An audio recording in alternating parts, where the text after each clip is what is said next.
Please stand.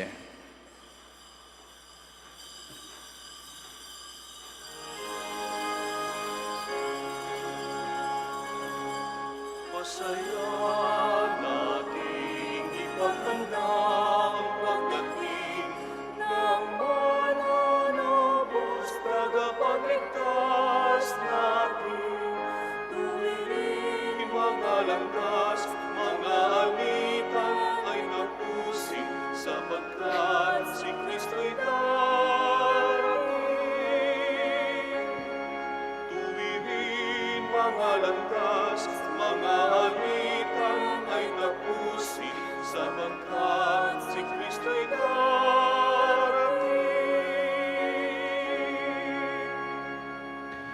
Good afternoon, sisters and brothers, and welcome to the Minor Basilica of Our Lady of the Rosary of Manaoag.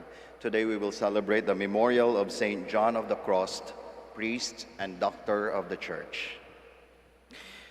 We begin our celebration. We gather in the name of the Father, and of the Son, and of the Holy Spirit. Amen. The grace of our Lord Jesus Christ and the love of God and the communion of the Holy Spirit be with you all. And with your spirit. Sisters and brothers, let us now acknowledge our sins and so prepare ourselves to celebrate the sacred mysteries. You were sent to heal the contrite of heart. Lord, have mercy. Lord, have mercy. You came to call sinners.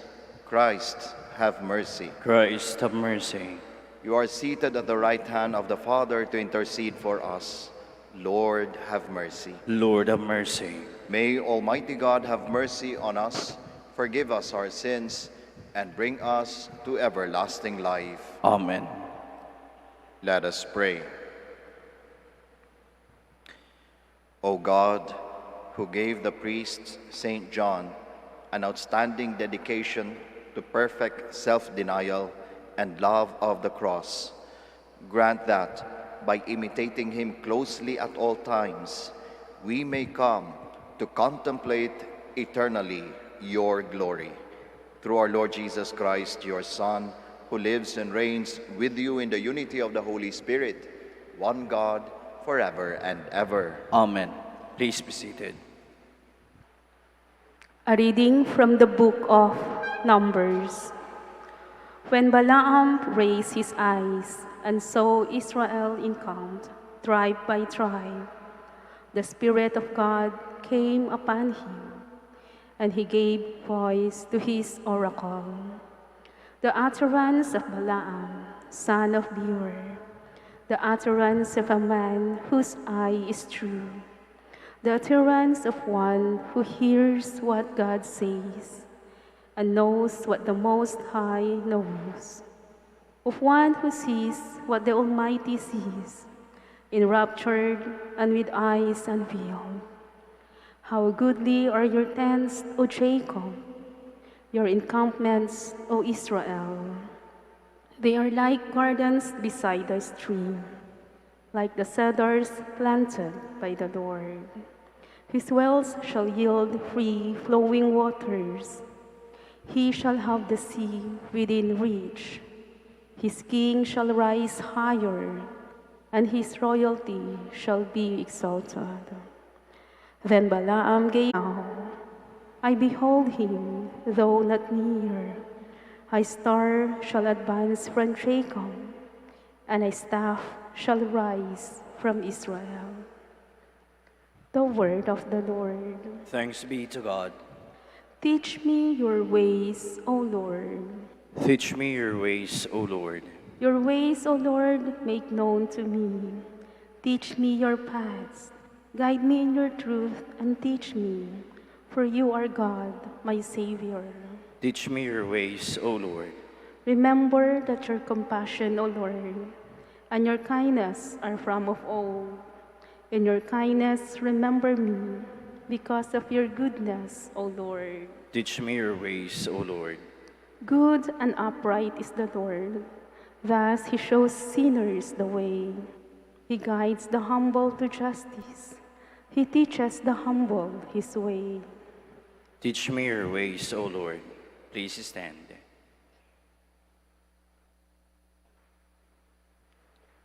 Alleluia, Alleluia. Show us, Lord, your love and grant us your salvation. Alleluia, Alleluia.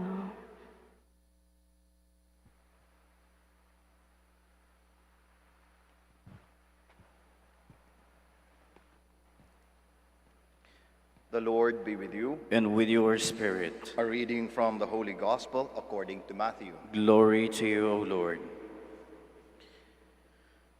When Jesus had come into the temple area, the chief priests and the elders of the people approached him as he was teaching and said, "By what authority are you doing these things?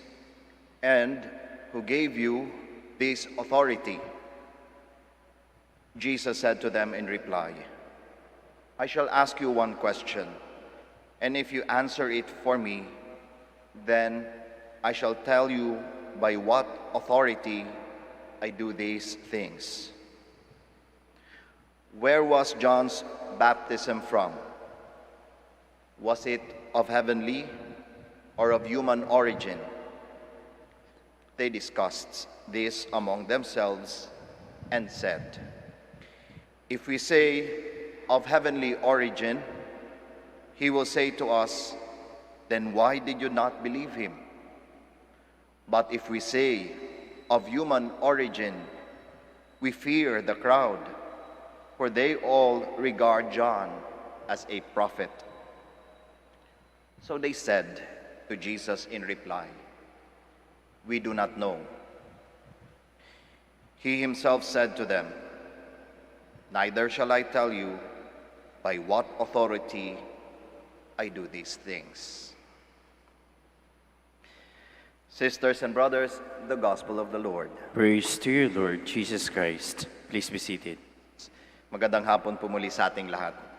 Sa nabasa nating Ebanghelyo, narinig natin na meron na namang pagtatagpo ang ating Panginoong Jesucristo sa mga church leaders, yung chief priest and the elders of the people in that town area.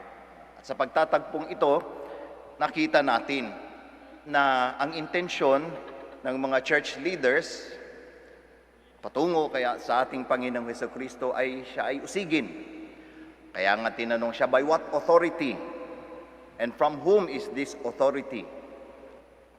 Siya ay usigin.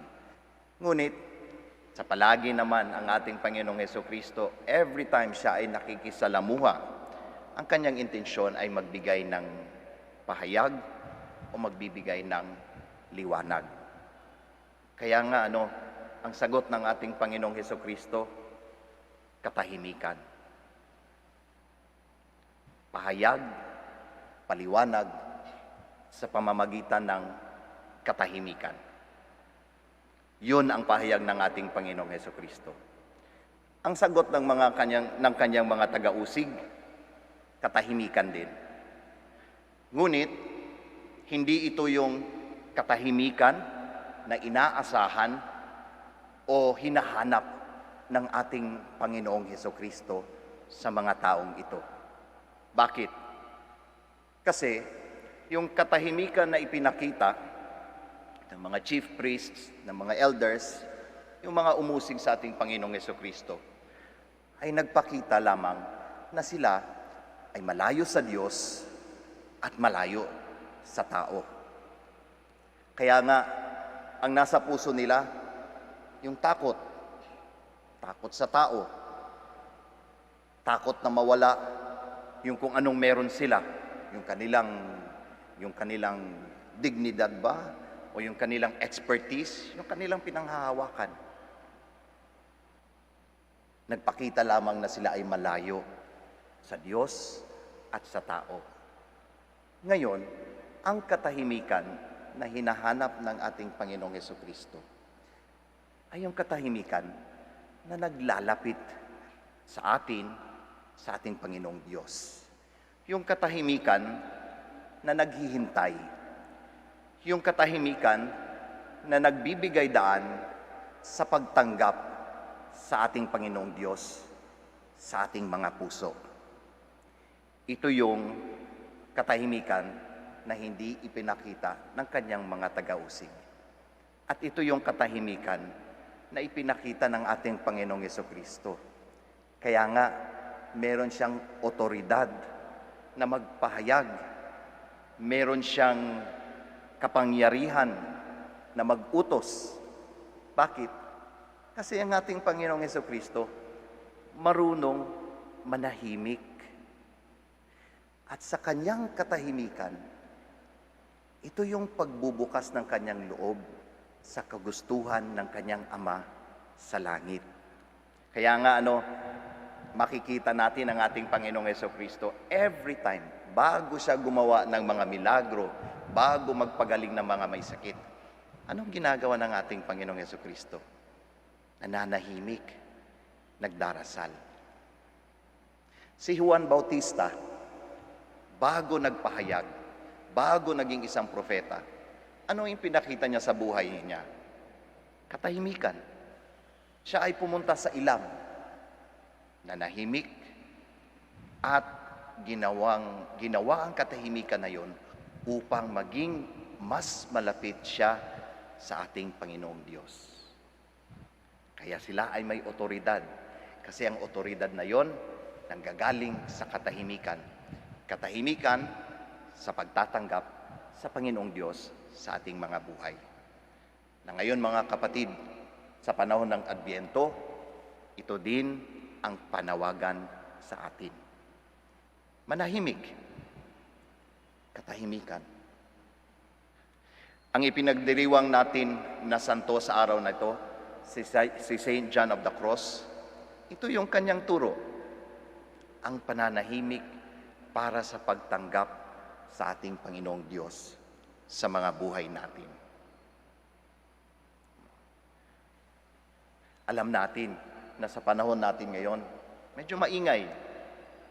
Lalong-lalo na dahil sa pinagdaraanan natin, tayo ay busy. Tayo ay maraming inaalala. Tayo ay maraming iniisip. Na dahil sa mga bagay-bagay na yon, baka makalimutan natin manahimik kahit sandali lang upang patuloyin ang presensya ng ating Panginoong Diyos sa mga buhay natin. Kaya nga mga kapatid, magandang itanong natin sa ating mga sarili. Every time ba na ako'y nakikisalamuha sa tao, sino kayang yung ipinapakita ko sa kanila? Anong otoridad kaya yung nagpapakita ko sa kanila? Kaninong otoridad ang ipinapakita ko? Yung sarili ko ba o yung aking Panginoong Diyos? Masasabi lamang natin na ang ipinapakita natin otoridad ay ang ating Panginoong Diyos sa pamamagitan ng katahimikan.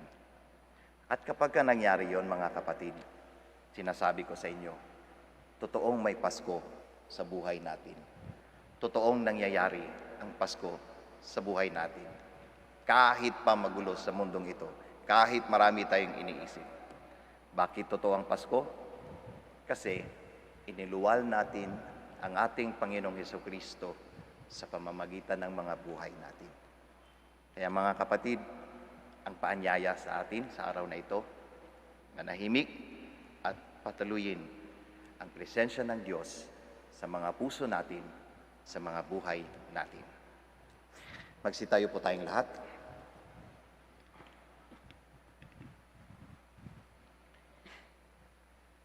In prayer, in silence, we now approach God the Father, who has power and authority over all things, and unload the burden that weigh us down. In every petition, let our answer be, Lord, hear our prayer. Lord, hear our prayer, that those who exercise authority in the Church may be filled with gentleness, humility, and love. Let us pray to the Lord. Lord, hear our prayer. That those who are in authority may be guided in making decisions by wisdom based on love, justice, and truth. Let us pray to the Lord. Lord, hear our prayer. That parents may, by their authority in the home, seek more to love and be loved than to create an atmosphere of repression and fear. Let us pray to the Lord. Lord, hear our prayer. That the sick may find healing and consolation through God's word and the sacraments.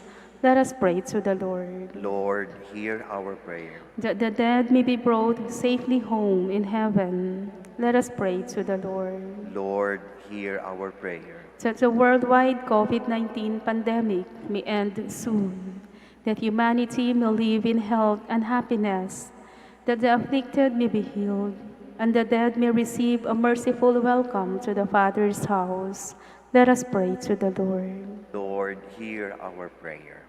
Now in the silence of our hearts, we offer our personal and our particular intentions, and we also pray for the intentions of this Mass.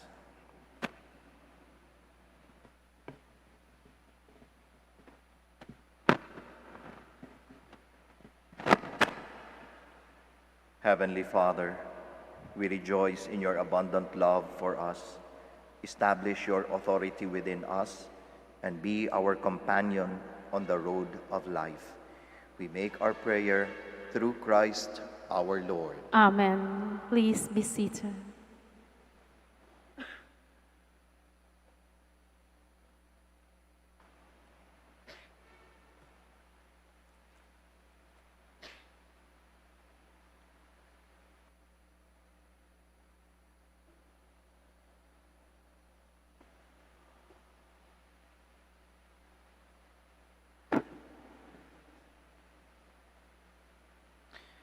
Blessed are you, Lord God of all creation, for through your goodness we have received the bread we offer you.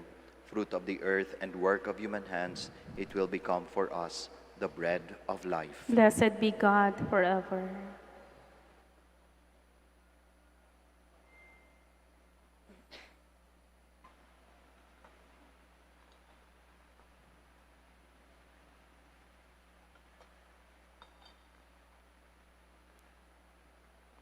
Blessed are you, Lord God of all creation, for through your goodness we have received the wine we offer you.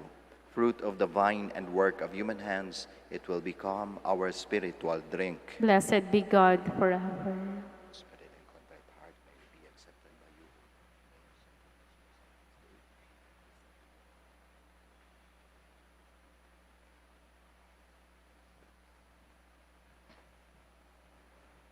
Please stand. Pray, my dear sisters and brothers, that your sacrifice and mine may be acceptable to God, the Almighty Father. May the Lord accept the sacrifice at your hands for the praise and glory of his name, for our good and the good of all his holy church. Look upon the sacrificial gifts we offer, Almighty God, in commemoration of St. John of the Cross, and grant that we, who celebrate the mysteries of the Lord's Passion, may imitate what we now enact. Through Christ our Lord. Amen. The Lord be with you. And with your spirit, Lift up your hearts. we lift them up to the Lord. Let us give thanks to the Lord our God. It is right and just. It is truly right and just, our duty and our salvation, always and everywhere to give you thanks, Lord, Holy Father, Almighty and eternal God, through Christ our Lord. For us on the festival of St. John of the Cross, you bid your church rejoice. So too you strengthened her by the example of his holy life. Teach her by his words of preaching and keep her safe in answer to his prayers. And so with the company of angels and saints, we sing the hymn of your praise, as without end we acclaim. Holy, holy, holy Lord God of hosts, heaven and earth are full of your glory. Hosanna in the highest. Blessed is he who comes in the name of the Lord. Hosanna in the highest. Please kneel. You are indeed holy, O Lord, the fount of all holiness.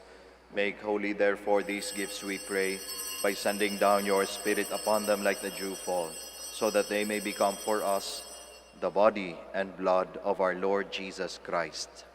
At the time he was betrayed and entered willingly into his passion, he took bread and giving thanks broke it, gave it to his disciples, saying, Take this, all of you, and eat of it, for this is my body, which will be given up for you.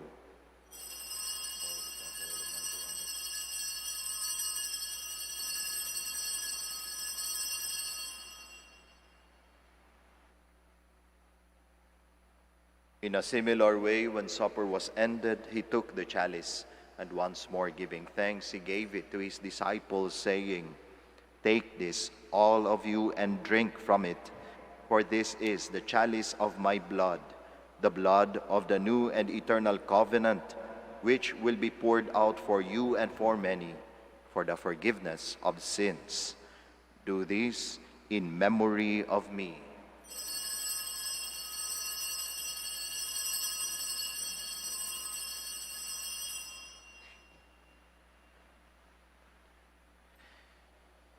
The mystery of faith. When we eat this bread and drink this cup, we proclaim your death, O Lord, until you come again. Therefore, as we celebrate the memorial of his death and resurrection, we offer you, Lord, the bread of life and the chalice of salvation, giving thanks that you have held us worthy to be in your presence and minister to you. Humbly we pray that partaking of the body and blood of Christ, we may be gathered into one by the Holy Spirit.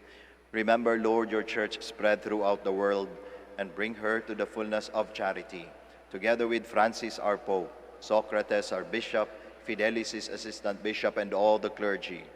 Remember also our brothers and sisters who have fallen asleep in the hope of the resurrection, and all who have died in your mercy. Welcome them into the light of your face. Have mercy on us all, we pray, that with the Blessed Virgin Mary, the Mother of God, with Blessed Joseph, her spouse, with the blessed apostles, with Saint Dominic, Saint John of the Cross, and all the saints who have pleased you throughout the ages, we may merit to be co-heirs to eternal life, and may praise and glorify you through your Son, Jesus Christ. Through him, and with him, and in him, O God, Almighty Father, in the unity of the Holy Spirit, all glory and honor is yours, forever and ever. Amen. Please stand.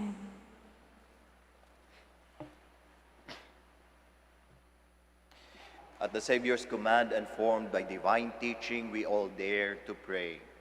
Our Father, Who art in heaven, hallowed be thy name. Thy kingdom come, thy will be done on earth as it is in heaven. Give us this day our daily bread, and forgive us our trespasses, as we forgive those who trespass against us. And lead us not into temptation, but deliver us from evil. Deliver us, Lord, we pray, from every evil. Graciously grant peace in our days, that by the help of your mercy, we may be always free from sin and safe from all distress, as we await the blessed hope and the coming of our Savior, Jesus Christ. For the kingdom, the power, and the glory are yours, now and forever. Lord Jesus Christ, who said to your apostles, "Peace I leave you, my peace I give you," look not on our sins, but on the faith of your church, and graciously grant her peace and unity in accordance with your will, who live and reign forever and ever. Amen. The peace of the Lord be with you always. And with your spirit. We offer each other the sign of peace. Peace be with you.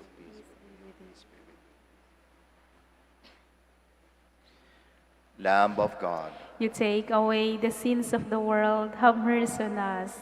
Lamb of God, you take away the sins of the world, have mercy on us. Lamb of God, you take away the sins of the world, grant us peace. Please kneel.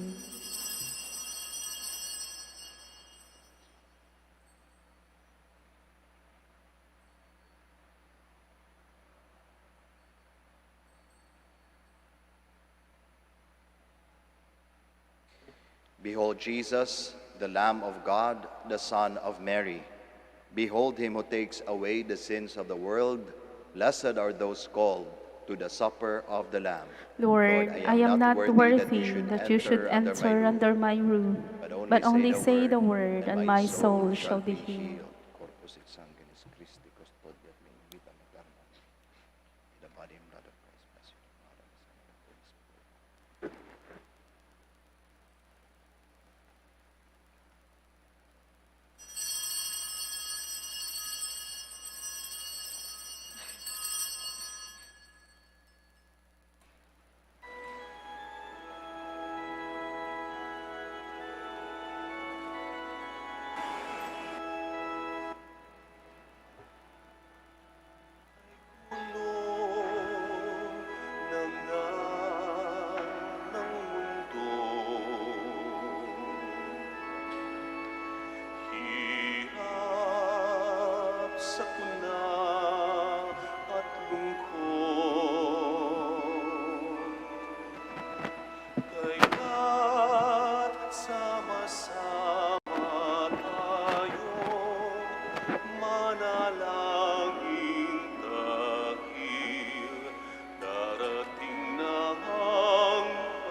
Please stand.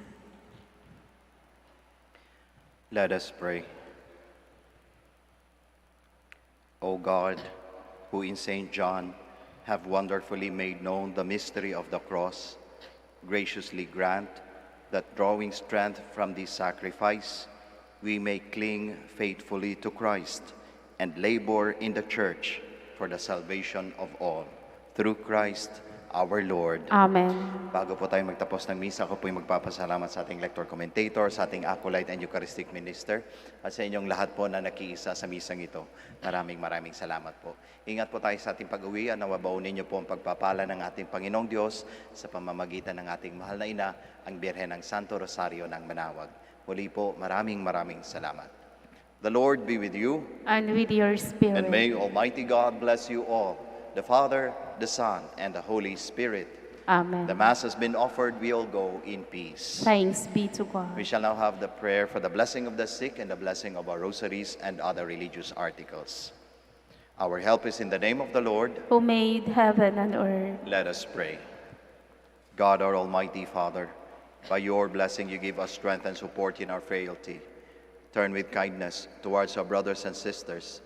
Free them from all illness and restore them to good health through the intercession of Our Lady of the Rosary of Manaoag, so that, in the sure knowledge of your goodness, they will gratefully bless your holy name. We ask this through Christ our Lord. Amen. In memory of the mysteries of the life, death, and resurrection of our Lord Jesus Christ, and to the honor and glory of the Blessed Virgin Mary, Mother of Christ and Mother of the Church, Our Lady of the Rosary of Manaoag, may these rosaries, images, candles, oils, and other religious articles, our devotees and pilgrims, be blessed and made holy. In the name of the Father, and of the Son, and of the Holy Spirit. Amen.